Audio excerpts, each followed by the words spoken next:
বাংলাদেশের প্রধানমন্ত্রী শেখ হাসিনার নেতৃত্বে বিগত 3টি সরকারের আমলে যে দেশটির সঙ্গে তারা সবচেয়ে ঘনিষ্ঠ সম্পর্ক রেখে চলেছে বা সবচেয়ে বেশি গুরুত্ব পেয়েছে তা হলো ভারত। অন্যদিকে ভারত পররাষ্ট্র নীতিতেও বাংলাদেশের গুরুত্ব বিগত 1.5 দশকে ক্রমশ বেড়েছে। এই বিষয়ে ভারত একাধিকবার বলেছে সমগ্র দক্ষিণ এশিয়াতে সবচেয়ে গুরুত্বপূর্ণ প্রতিবেশী যে দেশ তা হলো Bangladesh. India we consider our next door neighbor and we have many problems but we solve it through bilaterally with neighbor we have wonderful relationship। प्रिय बंधुरा, भारत बांग्लादेश सहयोग की सफलता को सेलिब्रेट करने के लिए एक साथ जुड़े हैं। हमारे संबंध निरंतर नई ऊंचाइयां छू रहे हैं। কিন্তু বর্তমান সময়ে বিভিন্ন ইস্যু নিয়ে দুই দেশের মধ্যে অনেক ছোট বড় কন্ট্রোভার্সি তৈরি হয়েছে। এই সময়কালের নিরাপত্তা, প্রতিরক্ষা, কানেক্টিভিটি, নদীগুলির জল বন্টন, ইলেকট্রিসিটি, জ্বালানি প্রভৃতি খাতে সহযোগিতার ঘাটতি ও বিভিন্ন ইস্যুতে ভারত বাংলাদেশের মধ্যে সম্পর্কে একটু মতভেদ সৃষ্টি হয়েছে। যেমন বর্ডার ডেথ নিয়ে একটা বড় মতবিরোধ। আবার অন্যদিকে তিস্তা চুক্তি নিয়ে আজও কোনো সিদ্ধান্ত নেওয়া হয়নি। কিন্তু বর্তমান এরকম সিচুয়েশনে আগামী 5 বছর ভারত ও বাংলাদেশের মধ্যকার এজেন্ডা হিসেবে দৃষ্টিকোণ থাকবে যে 4টি বিষয়, তা হলো ফার্স্ট, নতুন রূপে Ganga agreement; second, Bangladesh deep sea port; third, economical collaboration; fourth, elephant in the room. এই 4টি কনসেপ্ট বা প্রশ্নগুলির উত্তর জানবো এই ইনফরমেটিভ একটি ভিডিওর মাধ্যমে। First, Ganga agreement. ভারত ও বাংলাদেশের মধ্য দিয়ে মোট 54টি অভিন্ন নদী প্রবাহিত হয়। এর মধ্যে গত কয়েক বছর ধরে যে নদীটির পেছনে দুই দেশের সবচেয়ে নিউজ প্রিন্ট খরচ হয়েছে তা হলো তিস্তা। বাট সেই তিস্তা চুক্তিকে ছাপিয়ে এখন পরবর্তী লাস্ট 3-4 বছরে যে নদীটিকে ঘিরে আলোচনা ঘুরপাক খেতে পারে সেটি হলো গঙ্গা। তার কারণ ভারত ও বাংলাদেশের মধ্যে স্বাক্ষরিত গঙ্গা এগ্রিমেন্ট এর কার্যকাল শেষ হচ্ছে আগামী 2026 সালের ডিসেম্বরে। 1996 সালে 12 ডিসেম্বর এই গঙ্গা এগ্রিমেন্ট ডিল সাইন করে দুই দেশ। তখন সেটির মেয়াদ ধার্য করা হয়েছিল 30 বছর, ফলে হাতে থাকছে আর মাত্র 2.5 বছরের মতো। এরকম বড় মাপের ও গুরুত্বপূর্ণ একটি জল বন্টন এগ্রিমেন্ট ইমিডিয়েটলি দেখা প্রয়োজন আছে। যদি নতুন রূপে চুক্তিটি সই করা হয় তবে জল ভাগাভাগির ফর্মুলা একই থাকবে না পরিবর্তন করা হবে। এদিকে আবার পশ্চিমবঙ্গ সরকারের কাছ থেকে কতটা ইতিবাচক সাড়া পাওয়া যায় তা নিয়ে প্রশ্ন উঠছে। কারণ তিস্তা চুক্তি নিয়ে পশ্চিমবঙ্গ সরকারের যে ভূমিকা তাতে গঙ্গা চুক্তি নিয়েও তারা আপত্তি দেখাতে পারে, এটা স্বাভাবিক। এই গঙ্গা এগ্রিমেন্টে যে বিষয়কে ইনক্লুড করা হয়েছে তা হলো গঙ্গার ফারাক্কা পয়েন্টে জলের প্রবাহ যদি 70,000 কিউসেকের কম হয় তাহলে দুই দেশের মধ্যে জল আধাআধি ভাগ হবে। মোট কথা ফারাক্কা ব্যারেজে গঙ্গার জলকে সমান ভাগে ভাগ করার কথা বলা হয়।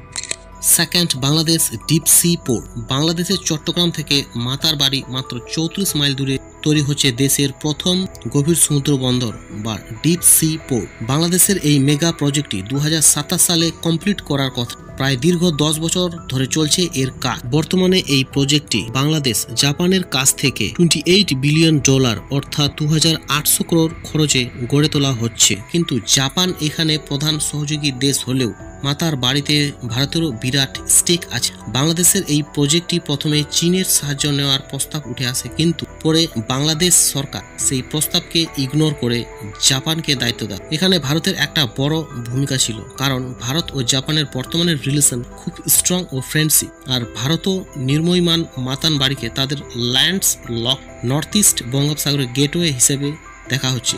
বাংলাদেশের চট্টগ্রাম পোর্ট, পায়রা পোর্ট, মংলা পোর্ট এইসব বন্দরগুলিতে খুব বড় জাহাজ ভিড়তে পারে না, ফলে পণ্য আমদানি ও রপ্তানির জন্য অনেক সমস্যায় পড়তে হয় এবং খরচ অনেক বেড়ে যায়। তবে মাতার বাড়ি এই পোর্টে এই সমস্যা থাকবে না, কারণ সমুদ্র এখানে অনেক গভীর এবং অনায়াসে যে কোনো বড় শিপ ঢুকতে পারবে। আর মাতার বাড়ি সড়কপথ থেকে ভারতের ত্রিপুরা সীমান্তে দূরত্ব মাত্র 100 কিলোমিটার। ফলে বাংলাদেশ ও ভারতের জন্য এই বন্দর কমার্শিয়াল হাবের ক্ষেত্রে গেম চেঞ্জার হবে। আর শুধু মাত্র বন্দর নয়, এর পাশাপাশি economic zone, township, modern city, electricity power এইসব গড়ে তোলার একটা পরিকল্পনা চলছে। Third, elephant in the room. আপনারা ভাবছেন এটার মানে কি হতে পারে?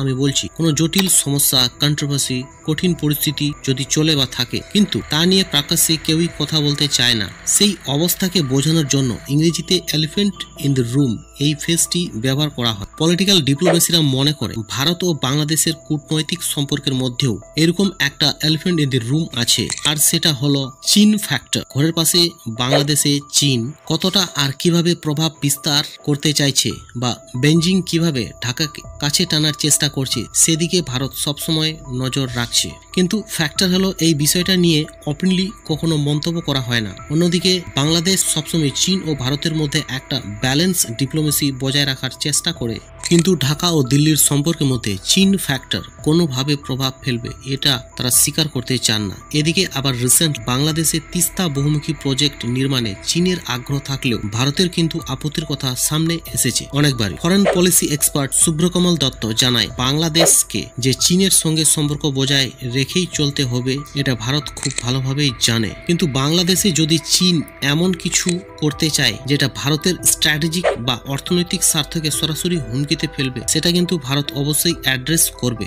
ডিফেন্স এর খাতে বাংলাদেশ সবচেয়ে বেশি সামরিক ইকুইপমেন্ট কেনে চীন থেকে, এছাড়া বাংলাদেশ সবচেয়ে বেশি পণ্য ইম্পোর্ট করে চীন থেকেই। এইসব পরিস্থিতিতে চীন ফ্যাক্টর যে ভারত বাংলাদেশ সম্পর্কে আগামীতে আরো প্রবলভাবে ছায়াপাত সৃষ্টি করবে তা কিন্তু বলার অপেক্ষা রাখে না। এখানে কয়েকটি গুরুত্বপূর্ণ বিষয় আলোচনা করা দরকার। ফার্স্ট, মালদ্বীপের উদাহরণ দিয়ে বলি, যেভাবে ভারত বিরোধী সেন্টিমেন্ট ভর করে একটি চীনপন্থী সরকার ক্ষমতায় এসেছে, ভারত কিছুতেই চাইবে না বাংলাদেশেও তার পুনরাবৃত্তি হোক। সেকেন্ড, ভারত এটা বিশ্বাস করে যে প্রধানমন্ত্রী শেখ হাসিনা কিছুতেই বাংলাদেশের ভূখণ্ডকে ভারত বিরোধী কার্যকলাপের জন্য ব্যবহার করতে দেবেন না, ফলে চীন যতই চেষ্টা করুক বাংলাদেশকে তারা ভারতের বিরুদ্ধে কাজে লাগাতে পারবে না। থার্ড, দেশটা যখন বাংলাদেশ তখন সেখানে চীনের তুলনায় ভারতের সবসময় একটা কালচারাল অ্যাডভান্টেজ থাকে। Last but most important, economical collaboration. Economic diplomacy বর্তমানে যে কোনো দেশের সরকারের কাছে খুবই একটা গুরুত্বপূর্ণ বিষয়। বাংলাদেশের অর্থনীতি এই মুহূর্তে যে একটা সংকটের মধ্যে দিয়ে যাচ্ছে সে কথা বলা বাহুল্য। বাংলাদেশের ফরেন কারেন্সি এর রিজার্ভ যেমন হু করে কমছে, তেমনি দেশেও চলছে ডলারের বাজারের হাহাকার। লাস্ট কয়েক বছরে বিভিন্ন মেগা ইনফ্রা প্রজেক্টে নেওয়া লোন এর অঙ্ক শোধ করার পালা শুরু হয়েছে। এইসব কারণগুলিকে লক্ষ্য রেখে শেখ হাসিনার নতুন সরকারের নতুন ফাইন্যান্স মিনিস্টার AH মাহমুদ আলীকে নিয়োগ করা হতে পারে। এইসব অবস্থায় বাংলাদেশের সবচেয়ে বড় প্রতিবেশী দেশ ভারত কি ভূমিকা নিতে পারে? ভারত বাংলাদেশকে ইতিমধ্যে বড় অঙ্কের লাইন অফ ক্রেডিটস বা সোজা কথায় ঋণ দিয়েছে। ভারতের retire high commissioner Pinak Ranjan Chakraborty অবশ্য মনে বাংলাদেশের এমন কোনো গভীর সংকট নেই যে ভারতকে তাদের বেল আউট করার কোনো দরকার হবে। তার প্রথম কথা, বাংলাদেশ শ্রীলঙ্কা নয়। কোভিড প্যান্ডেমিকে ও ইউক্রেন যুদ্ধের কারণে শ্রীলঙ্কার যে পরিস্থিতি হয়েছিল তা কিন্তু বাংলাদেশে খুব একটা হয়নি। ভারত এই সময় দুই দেশকে সাহায্য করেছিল ভ্যাকসিন, মেডিসিন ও অন্যান্য আরো মেডিকেল ইকুইপমেন্ট দিয়ে। তবে বাংলাদেশের নতুন সরকার বিশাল আকারের মেগা ইনফ্রা প্রজেক্ট গুলোতে ভারত সাহায্য করবে, কিন্তু IMF মারফত। WTO অর্থাৎ ওয়ার্ল্ড ট্রেড অর্গানাইজেশনের নিয়ম অনুযায়ী ভারত চাইলেও বাংলাদেশি পণ্যের জন্য ফ্রি টোল এন্ট্রি দিতে পারবে না, আর সেজন্যই এই মুহূর্তে CEPA অর্থাৎ কম্প্রিহেনসিভ ইকোনমিক পার্টনারশিপ এগ্রিমেন্ট নামে একটি কমার্শিয়াল কন্ট্রাক্ট নিয়ে আলোচনা চলতে পারে। যাই হোক, আমাদের দুই দেশের সম্পর্ক শুধু ঐতিহাসিক নয়, এই দুই দেশের people to people contract, culture, thought, value, ethics আদান প্রদান অনেক বেশি। তাই এইসব জায়গাগুলিকে ধরে রাখার জন্য পলিটিক্যালি, ইকোনমিক্যালি ও আরো বিভিন্ন দিক দিয়ে দুই দেশের সম্পর্ককে স্ট্রং করা আমাদের রেসপন্সিবিলিটি।